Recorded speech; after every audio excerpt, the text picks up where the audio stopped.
हमें बहुत सी चीजें मालूम भी हैं, बहुत से जयचंदों की जानकारियां भी हैं, पर हमें अब एक नई, हमें कई लोग पदाधिकारी रहते हुए भी पार्टी के पीठ में खंजर घोंप रहे थे। ऐसे लोगों को अगर हैं तो इन ऐसे लोगों को दायित्व मुक्त करने का काम दोनों जिला के बिना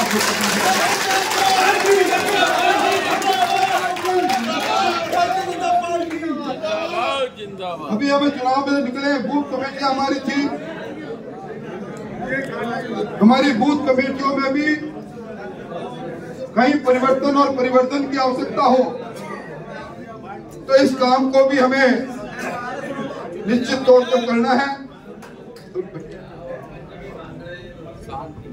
और हमारे 33% लोग चुनाव प्रबंधन समिति में, इसमें तो इंदिरा जब आए नहीं। इस काम को भी हमें करना है और उसके साथ ही वहां एक बड़ा कार्यकर्ता का सम्मेलन भी होगा। अब सम्मेलन होगा, कहां होगा, कैसे होगा, इसके बारे में भी चिंता संगठन को करनी है। एक बड़ी स्वार्थिक सभा भी हो सकती है, एक बड़ा लाभार्थियों का सम्मेलन भी हो सकता है। इस काम को ज्यादा समय नहीं, ये पूरा काम 10 मार्च से पहले पूरा होना है। आज इसकी तैयारी के लिए आपको संदेश देने के लिए हम लोग आए। इसलिए मैं चाहूंगा कि कार्यकर्ता सम्मेलन जो प्रस्तावित है, हमारा लाभार्थी सम्मेलन जो प्रस्तावित है, हमारी नारी शक्ति बंधन कार्यक्रम जिसमें हमारी राजीविका की बहनें हैं, उनका कार्यक्रम, हर विधानसभा में इसके संयोजक तय कर दिए होंगे, शायद नहीं किए तो संयोजक तय हो जाए और वो अपनी टीम भी बना ले। इस काम को अपने को बेखूबी से करना है। अभी जिला मंडल इनकी कार्यकारिणी अपनी पूरी बनी है, पर इस चुनाव भी हुए हैं। कई जगह पर हमारे खुद के लोगों ने आस्थाओं को बदल दिया, कई मुंह में राम बगल में छुरी लेकर बैठ गए। कई लोग पदाधिकारी रहते हुए भी पार्टी के पीठ में खंजर घोंप रहे थे। ऐसे लोगों को अगर हैं तो इन ऐसे लोगों को दायित्व मुक्त करने का काम दोनों जिला के बिना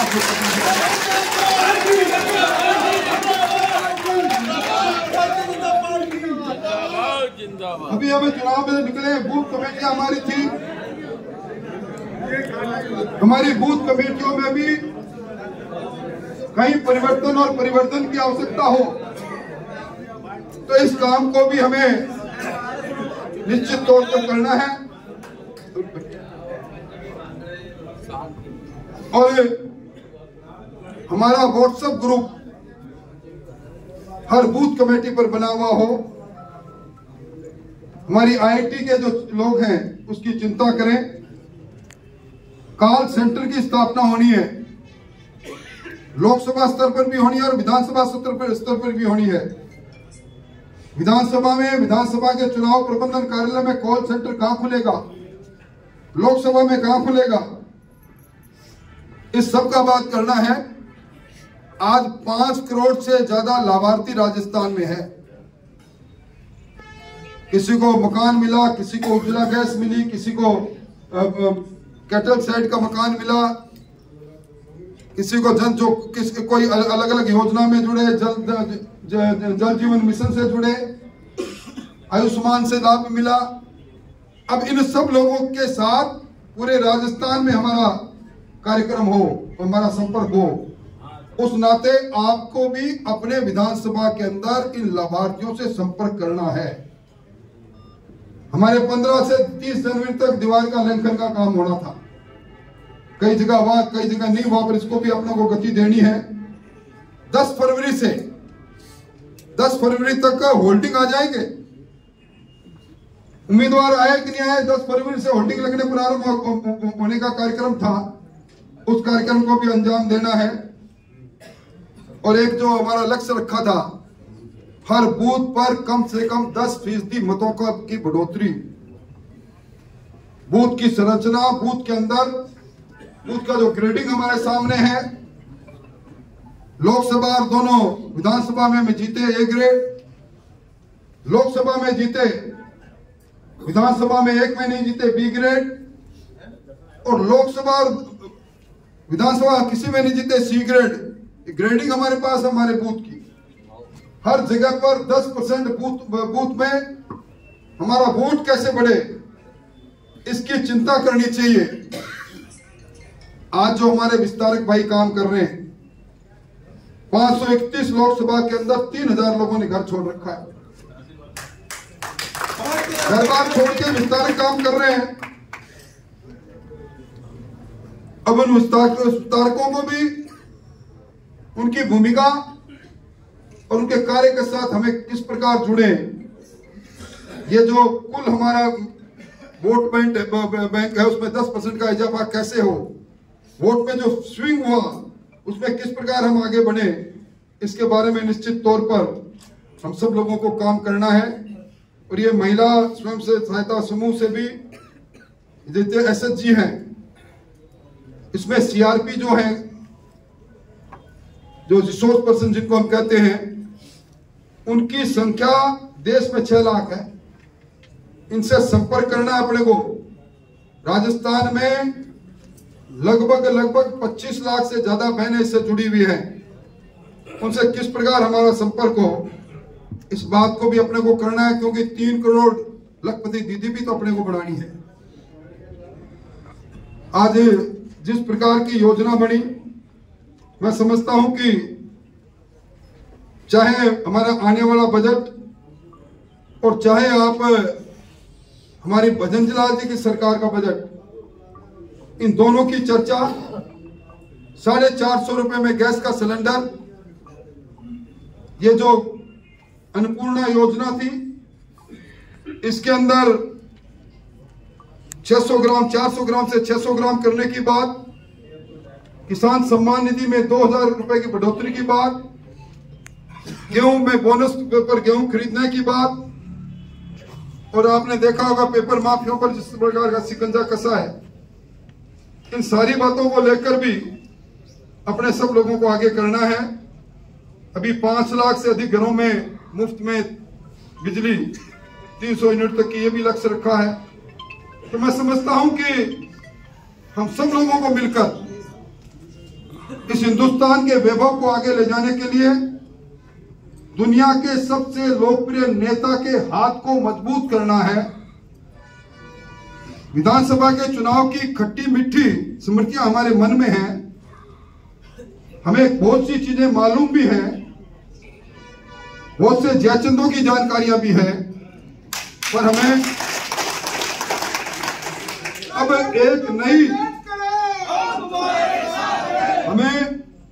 एक लंबी लाइन खींचनी है, और लंबी लाइन खींचकर इस बार पिछली बार जो मत मिले, क्योंकि आपने मोदी जी को लोकसभा में बोलते हुए सुना होगा, उन्होंने कहा भारतीय जनता पार्टी 370 सीट और एनडीए 400 पार। 400 पार का लक्ष्य के लिए मिशन 25 अपने को पूरा करना है, और इस काम के लिए हमें सिर्फ ताली बजा कर नहीं जाना, भैया काम करना पड़ेगा। इसलिए मैं मेरी बात समाप्त करूं उससे पहले मैं चाहूंगा कि जो चुनाव प्रबंधन समिति अपनी विधानसभा की है, वो एक बार खड़ा होकर सिर्फ मेरे को बता दें कितने कितने हैं। हिंडौन विधानसभा की चुनाव प्रबंधन समिति के लोग आए हैं क्या? कोई खड़े हो जाएगा। हिंडौन के कौन कौन आए हैं? हिंडौन विधानसभा खड़े होने चुनाव संबंध पता नहीं था हमें तो, हमें लिया नहीं होगा सबका, हमें नहीं लिया होगा सब।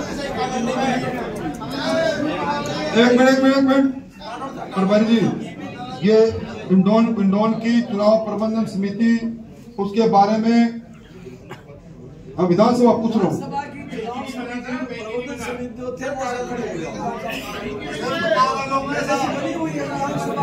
विधानसभा की चुनाव प्रबंधन समिति बनी हुई है अपनी।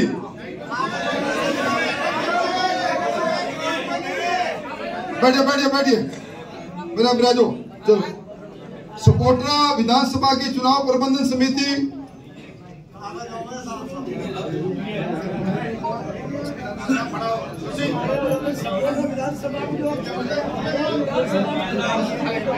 एक दो तीन चार 5 6 7 8 9 10 11 12 13 14 15 16 17 18 कितने मेंबर होते हैं? चुनाव प्रबंधन समिति करौली विधानसभा के चुनाव प्रबंधन समिति,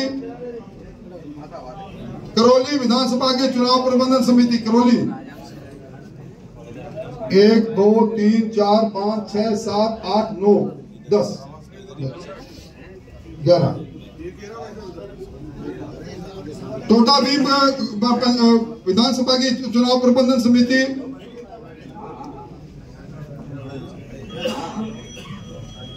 धौलपुर के चुनाव प्रबंधन समिति, 1 2 3 4 5 6 7 8 9 10 11 12। चलो पाड़ी की चुनाव प्रबंधन समिति, पाड़ी विधानसभा की 2 जने हैं वो।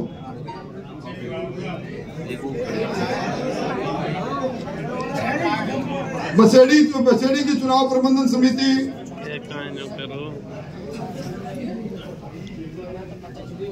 राजाखेड़ा की चुनाव प्रबंधन समिति। अब मेरी बात सुन लिया, इन विधानसभाओं की चुनाव प्रबंधन समिति और समन्वय समिति दोनों की बैठक को लंबा चौड़ा किसी को आमंत्रण नहीं, अपने दायित्ववान कार्यकर्ता है। कुल मिला के चुनाव प्रबंधन समिति के कितने लोग हैं? प्रबंधन समिति में 26 लोग और समन्वय समिति में 11।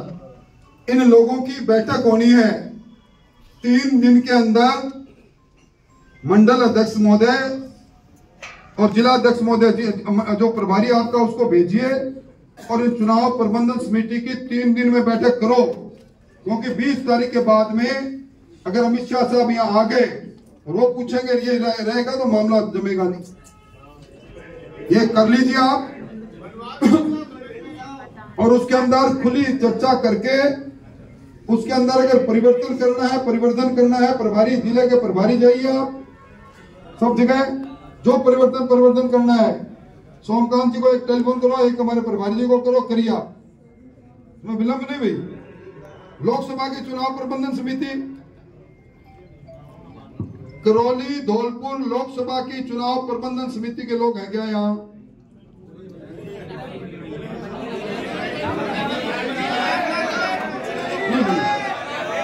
ठीक है, उसका गठन होना है, अभी उसका गठन होना है, जल्दी कर देंगे। देखिए मैं यहां भाषण देने खड़ा नहीं हुआ, मुझसे ज्यादा मेरे सामने बैठे लोग तार्किक रूप से इसे तकदीर और तस्वीर के रूप में बदलते हिंदुस्तान की बात कर सकते हैं। मोदी जी के 10 वर्षों के जो काम हुए कीर्तिमान उसकी बात कर सकते हैं। हमारी राजस्थान की हुकूमत के अल्पकाल के अंदर जो जन कल्याण के काम उससे बात कर सकते हैं। मुझसे ज्यादा आप सब लोगों को पास सारी जानकारियां हैं। मेरा तो सिर्फ आपसे इतना ही निवेदन है, हम भारतीय जनता पार्टी के कार्यकर्ता हैं। चरवेते इस सिद्धांत के आधार पर हम अलग अलग समय में अलग अलग कार्यक्रमों को बड़ी शिद्दत और बड़ी इच्छा के साथ करते हैं। हमें तेरा और मेरा नहीं, अब हमारे के रूप में आना पड़ेगा। मैंने पहले कहा उम्मीदवार कमल का फूल है, उम्मीदवार के रूप में नरेंद्र मोदी जी का चेहरा है। उम्मीदवार की घोषणा नाम मात्र की है, हमें कमल के फूल के लिए लड़ना है। पार्टी हमारी माँ है, उसके चरणवंदन के लिए लड़ना है। इस दुनिया का सिरमौर हमारा देश बने, इस मिशन के साथ लड़ना है। इस काम में आप सब लोग लगेंगे, इतना ही मुझे निवेदन करना था। आप सबका बहुत बहुत धन्यवाद, बहुत बहुत धन्यवाद आदरणीय। मैं निवेदन करूंगा बैठक की समाप्ति के लिए धौलपुर के जिलाध्यक्ष सदन पारसर जी से। पार्टी का परचम बड़ी मजबूती से थाम रखा है। पंचनिष्ठाओं के आधार पर एक मिशन के साथ, एक शिद्दत के साथ आप पार्टी के साथ जुड़े हुए हैं। जो इस लोकतंत्र के अंदर सबसे बड़ी जिम्मेवारी होती है, हमें 5 साल तक निरंतरता से काम करते हैं, सत्ता में रहते हैं तो हमारी सरकारें काम करती है। हमारे मोदी जी के नेतृत्व में हमने देश को बदलते हुए देखा है। आज देश की चमक और दमक, आज समाचार पत्रों में आपने पढ़ा होगा, हमारे वो सैनिक जिन्हें मृत्युदंड दे दिया गया था कतर में, आज वो सैकुल्स हमारे देश के अंदर आए। अंतर्राष्ट्रीय क्षेत्र में दुनिया कहने लग गई, कब वो समय दूर नहीं, ये हिंदुस्तान दुनिया की शक्तिशाली अर्थव्यवस्था बनेगा। अब याद करो 2014 से पहले हम 5 परसाइल्स उन देशों में थे जिनकी अर्थव्यवस्था नीचे से 5वें स्तर पे। आज हमारी अर्थव्यवस्था 5वीं अर्थव्यवस्था बन गई। आप और हम सब लोगों ने उस वैश्विक महामारी कोरोना को देखा। मैं तो राजस्थान का 8 वर्ष तक स्वास्थ्य मंत्री रह चुका हूं। जब भी इम्यूनाइजेशन का कोई काम हुआ, जब भी टीकाकरण की कोई आवश्यकता हुई, हमने विदेश की तरफ देखा। और मोदी जी का नेतृत्व देखिए, कोरोना की वैक्सीन भी इजाद हुई और 101 देशों को उस वैक्सीन मैत्री के नाम पर उनको वैक्सीन भेजी भी गई।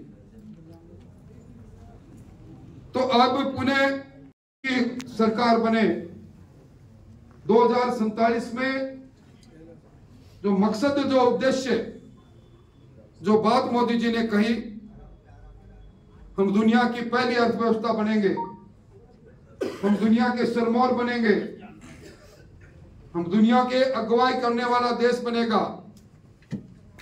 उस कदम पर आगे बढ़ाने के लिए जो चुनाव हो रहा है,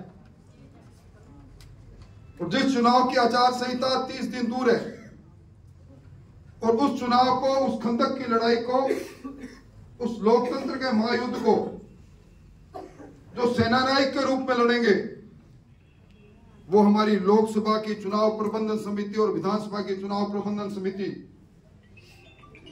उसके अंदर आपका चयन हुआ है। आप समझ सकते हैं कि आप पार्टी के लिए कितने अमूल्य हैं। आपकी चयन की प्रक्रिया में आप भी क्यों? क्योंकि पार्टी के नेतृत्व ने आपके पिछले वर्षों के समर्पण को देखा है, आपके संघर्ष को देखा है, सिद्धांत पर चलने वाले अड़िग उस यात्री के रूप में आपने यात्रा की। इसलिए आप सब लोग बड़े जिम्मेवार काम को करने जा रहे हैं। मेरा आपसे निवेदन है कि अभी दिल्ली के अंदर एक बैठक हुई, पूरे देश के अंदर 147 से इस प्रकार के सेक्टर बनाए गए और उसमें एक एक प्रमुख व्यक्ति को बनाया गया। राजस्थान के अंदर 8 सेक्टर बने और इन सेक्टर पर इसी 20 तारीख से जिन्होंने इस कश्मीर की दास्ता को मुक्त किया, जहां वे बलदान मुखर्जी, वो कश्मीर हमारा है, नारे लगाया करते थे, पर अब वो सारे का सारा है। इसकी बुनियाद रखने वाले देश के गृह मंत्री अमित शाह साहब का पहला कार्यक्रम हो रहा है। आप सब लोगों से बात करने के लिए अगली बार हम लोगों के साथ अमित शाह आएंगे या राष्ट्रीय अध्यक्ष जी आएंगे या रक्षा मंत्री जी आएंगे। अभी सोमकांत जी ने कई बातें आपसे पूछी, उन्होंने कई हाथ उठे, कई हाथ नहीं उठे। आज गांव चलो अभियान पूरे मुल्क में चला। राजस्थान में 56,000 गांवों में वहां तक पहुंचने के लिए 80,000 कार्यकर्ता चयनित किए गए। आपका भी कहीं ना कहीं नाम है, पर अपने में से बहुत से लोग किसी काम से नहीं जा पाए। अगर ये कार्यक्रम हमारे आने वाले चुनाव की रणनीति से जुड़ा हुआ नहीं हो तो फिर भी कह दें कोई काम हो गया होगा। आप कितनी बार, कितने सालों से मन की बात सुनते हैं, बूथ पर 5 अपने कार्यक्रम करते हैं, हम अलग अलग बैठकों में जाते हैं, प्रशिक्षण में जाते हैं। ये प्रशिक्षण क्यों लेते हैं, क्यों जाते हैं, क्यों ये सारे कार्यक्रमों को अपने स्वीकृति हासिल करते हैं? इसलिए करते हैं कि हमारी पहचान पार्टी के एक निष्ठावान और कार्यकर्ता के रूप में, उसके साथ साथ पार्टी को जिस दिन आवश्यकता पड़ती है उस दिन हम परिपूर्ण कार्यकर्ता के नाते काम करें और पार्टी को बाप की आवश्यकता पड़ी। हम सब लोग बैठे हैं, अलग अलग पद हो सकते हैं, पर सबसे बड़ा पद कार्यकर्ता इस करौली, धौलपुर में, इस सवाईमाधोपुर में दर्जन बार तो मेरे साथ यहां आज के मुख्यमंत्री भजनलाल जी यहां की सभाओं में कैसे सभा लगेगी, कौन सा माइक लगेगा, कहां फर्श बिछेगा, कितने बजे स्टेज पर जाएंगे, कितने बजे स्टेज से आएंगे, कोई सोच सकता था? भजनलाल जी जैसा साधारण व्यक्ति, गरीबी की जिंदगी जीने वाला व्यक्ति इस राजस्थान का मुख्यमंत्री बन सकता। और जिस प्रकार हम कहते हैं कि हमें व्यवस्थाओं के साथ समाज में परिवर्तन का काम करने के उस मकसद के साथ राजनीति में है।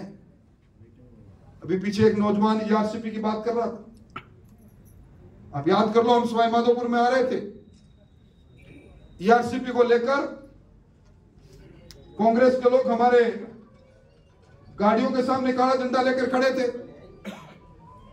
5 साल तक ईआरसीपी की राजनीति किसी से छुपी हुई नहीं, पर करने की मंशा नहीं। एक बार भी दिल्ली की सरकार से जाकर बात नहीं की। सबको मालूम था ये ईआरसीपी के अंदर अंतरराज्यीय जल विवाद है जो हल करने का अधिकार सीडब्ल्यूसी को है, दिल्ली को है। पर आप कमाल देखिए, अभी अपनी सरकार चंद कदम चली है और ईआरसीपी को मूर्त रूप देकर, और मध्य प्रदेश के साथ हमारा करार होने के लिए मध्य प्रदेश ने जो उच्चतम न्यायालय से स्थगन ले रखा था वो भी मध्य प्रदेश सरकार ने विड्रॉ कर लिया। अब याद करो, मैं कुछ बातें इसलिए बनाता हूं कि बुनियादी जीवन में किस प्रकार हम जिस मकसद के साथ आगे बढ़ते हैं परिवर्तन होता है। अभी अपने महंगी बिजली खरीदी, बिजली की कटौती अपने देखी। कांग्रेस के राज में बिजली में महंगा कोयला खरीदकर भ्रष्टाचार का तांडव मचा। छत्तीसगढ़ में पारसा के अंदर जो हमारी खदान है उसमें वहां की सरकार ने एनओसी नहीं दी पर्यावरण की, और हमारे मुख्यमंत्री जी गए और उस एनओसी को लेकर आ गए। तो मैं इसलिए कह रहा हूं कि हम सब लोग बड़ी जिम्मेवारी से एक काम को अंजाम देने वाले लोग हैं। इसीलिए तो कहते हैं ना, हम सपने नहीं हकीकत बुनते हैं, इसीलिए लोग मोदी को चुनते हैं। हमने बदलते हुए हिंदुस्तान को देखा है। कोई कल्पना कर सकता था कि हर गरीब के सर पर छत हो, इसकी योजना बनेगी? हर घर में मीठा जल पहुंचे, टूटी खोलते ही, इसकी योजना बनेगी? हर घर में इज्जत घर हो, शौचालय हो, हर किसान के खाते में सम्मान देने के लिए, 6,000 रुपए की बात नहीं, सम्मान देने के लिए किसान सम्मान निधि का पैसा पहुंचेगा। उजला गैस के बड़े अभिजात्य घरों में पहुंचा करती थी, उस पर गरीब का हक हो जाएगा। जनधन का खाता खुलेगा। अब 1 रुपए में 15 पैसा नहीं, 100% पैसा जाएगा और हमें दुनिया की 5वीं अर्थव्यवस्था बन जाएंगे। G20 के अंदर वासुदेव कुटुंबकम, वन अर्थ वन फैमिली, इस कंसेप्ट को जो हमारे शास्त्रों का था दुनिया मानेगी। योग के साथ 187 देश जुड़ जाएंगे, कम कमाल है। भगवान राम के मंदिर के बारे में हमारी वो परिकल्पना है जिसको सोचा करते थे तब पूरी होगी कि नहीं होगी। वो 22 तारीख का दिन, वो राममय दिन,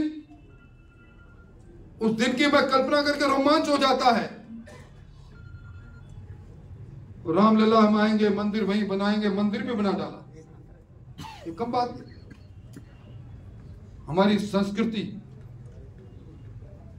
काशी विश्वनाथ से लेकर जिस धरती पर देवी देवताओं ने जन्म लिया, देवतुल्य धरती है, जिसके बारे में कांग्रेस के लोगों ने सुप्रीम कोर्ट में कहा कि राम काल्पनिक थे, राम सेतु कभी था ही नहीं। तो नासा के विज्ञानों की टोली ने सिद्ध किया कि यहां राम सेतु है। तो आज हम उस दौर से गुजरकर उसी तरह की शक्तियों को आगे बढ़ाने की बात कर रहे हैं। किसी ने सोचा कि महिला का आरक्षण कभी मूर्त रूप लेगा? धारा 370 घटेगी, ट्रिपल तलाक होगा, वन रैंक वन पेंशन की बात होगी। हम आज आपने पढ़ा होगा 3 करोड़ घरों के अंदर मुफ्त में बिजली। राजस्थान में भजनलाल जी ने पहले चरण में 5 लाख की घोषणा की थी। हमारी 3 करोड़ लखपति दीदी, राजीविका की बहनें, ये एनजीओ, आपको इनसे भी संपर्क करना है। इनको भी जिस प्रकार का स्वावलंबन की बात मोदी जी कर रहे हैं, जिस प्रकार 1 लाख रुपए तक का ऋण बिना ब्याज के देने की घोषणा भजनलाल जी ने की है, इन सारी बातों को करने के लिए हम सब लोगों को इन लोगों के पास जाके इनको अपने साथ जोड़ने का काम करना पड़ेगा। और इसीलिए इसी 31 जनवरी तक लोकसभा के कार्यालय खुलने थे। 29 फरवरी तक पूरे राजस्थान में हर विधानसभा में कार्यालय खुल जाएगा। 29 फरवरी को से पहले विधानसभा के कार्यालय में चुनाव प्रबंधन समिति और हमारे समन्वय समिति की संयुक्त बैठक हो जाएगी। इसलिए मैं सबसे निवेदन कर रहा हूं, हमारे यहां उम्मीदवार नहीं, संगठन चुनाव लड़ता है। इस बार कौन सा चेहरा था मुख्यमंत्री बनने का? क्या भजनलाल जी का चेहरा कहीं देखा आपने? पर यह संगठन चुनाव लड़ रहा था, और संगठन ने चुनाव लड़कर संगठन के कार्यकर्ताओं को कुर्सी पर उठाया। तो लोकसभा का चुनाव भी संगठन लड़ेगा। इसलिए इस काम को पूरा करने के लिए जब हमारे नेता आएंगे, 28 जनवरी से प्रवास प्रारंभ होने थे पर लोकसभा के चलने के कारण नहीं हुए। अब 10 मार्च तक अपने इन क्लस्टर में गृह मंत्री जी, राष्ट्रीय अध्यक्ष जी और रक्षा मंत्री, तीनों में से एक का कार्यक्रम अपने को मिलेगा। चुनाव प्रबंधन समिति और समन्वय समिति जो हमारी है उसकी बैठक वो लेंगे। चुनाव प्रबंधन समिति में अगर गठन के अंदर कोई मीन मेख है, अभी आपने कागज तो दिए हैं, पर मैं चुनाव प्रबंधन समिति के सदस्यों को इस लोकसभा में जो आपने लिख कर दिया उनको और आपकी संख्या बैठा बड़ा गिन रहा था। राजस्थान विधानसभा के नेता प्रतिपक्ष रहे माननीय राजेंद्र राठौड़ जी, संभाग के प्रभारी श्रीमान हेमराज मीणा जी, संभाग के सह प्रभारी आदरणीय सोमकांत जी, इस लोकसभा के सांसद डॉक्टर मनोज राजौरिया जी, धौलपुर जिले के प्रभारी आदरणीय रामस्वरूप जी, सम्मानीय विधायक बंधु, करौली के जिला अध्यक्ष आदरणीय ब्रजलाल डिकोलिया जी और सम्मानित कार्यकर्ता बंधुओं, आप सब लोग बहुत ही सूक्ष्म सूचना में यहाँ पर सब पधारे हैं, उसके लिए बहुत बहुत धन्यवाद। और हम सबको मिलकर के 2024 में मिशन 25 जो है उसमें धौलपुर करौली लोकसभा से पहले भी 2 बार से हम लगातार विजयी रहे हैं, इस बार भी हमें विजयी बनाना है। बहुत बहुत धन्यवाद। जय हिंद, जय भारत। मनोज जी, करौली जिले में भारतीय जनता पार्टी के परिवार की अगुवाई करने वाले ब्रजलाल जी, धौलपुर के जिला अध्यक्ष भाई सत्येंद्र जी, धौलपुर के प्रभारी रामस्वरूप जी, विधायक भाई हंसराज जी, मंच पर विराजे रामनिवास जी,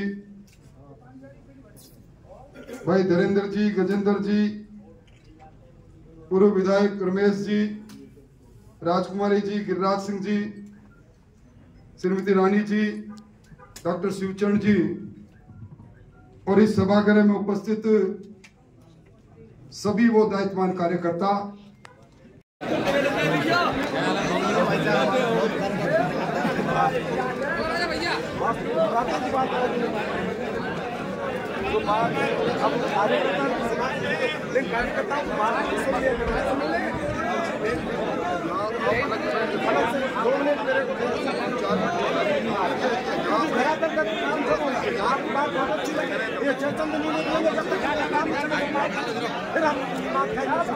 क्या करने की बात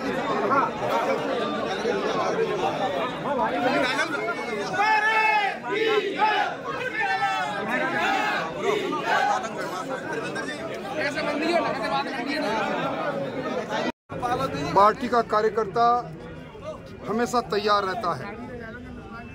राजस्थान के अंदर 56,000 गांवों के अंदर पार्टी का बूथ लेवल का कार्यकर्ता तैयार बैठा है, पन्ना प्रमुख तैयार बैठा है। तीसरी बार दुनिया के सबसे लोकप्रिय नेता नरेंद्र मोदी जी के नेतृत्व में सरकार बने। भारतीय जनता पार्टी राजस्थान में मिशन 25 पूरा करे, इस लक्ष्य के साथ आज 8 विधानसभाओं के चुनाव प्रबंधन समिति की बैठक हुई है। इसी 20 तारीख से देश के गृह मंत्री, देश के रक्षा मंत्री और हमारे राष्ट्रीय अध्यक्ष इन बैठकों में आना प्रारंभ कर देंगे। मोदी सरकार ने अपने 10 वर्ष के कार्यकाल में देश की तस्वीर और तकदीर को बदल डाला। किसान, नौजवान,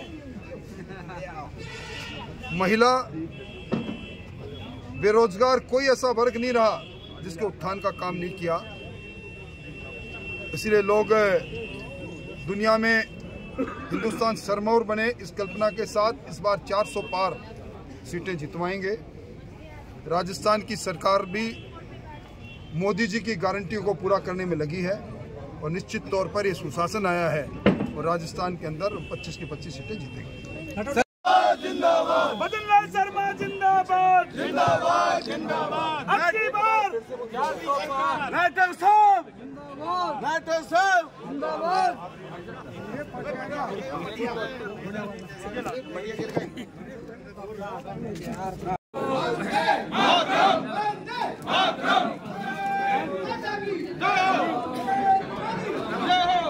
भैया आप कहाँ थे?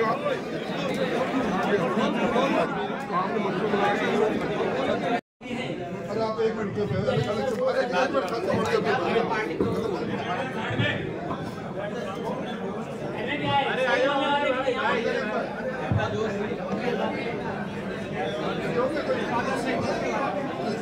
भारत माता की। सम्मानीय पार्टी के कार्यकर्ता हैं, आपके अंदर आत्मविश्वास होना चाहिए कि मेरा चुनाव चिन्ह मेरी प्रतिष्ठा है, मेरे लिए है। तो वो बनाना, उसने एक आड़ी लाइन खींची, टेढ़ी खींची, वो स्वास्तिक उल्टा बना दिया। सासू समझ गई कि ये बहू नहीं जानती। अध्यापक ने पूछा तुम कौन से धर्म के हो? बोले मैं हिंदू धर्म का हूँ। अच्छा, तो तुम्हें